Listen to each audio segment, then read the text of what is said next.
Ćao, ja sam Nena Ilić. Dobrodošli u malu školu šminkanja.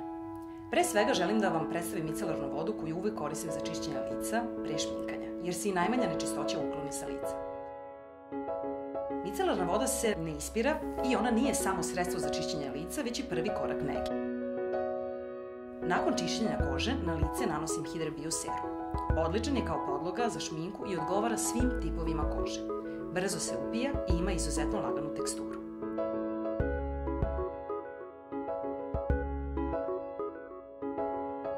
Zatim stavljam Hydra Bio Perfektur kremu koji ima i zaštitni faktor. Ona momentalno ujednačava ten, posvetljuje ga i poboljšava prirodnu blistavost kože.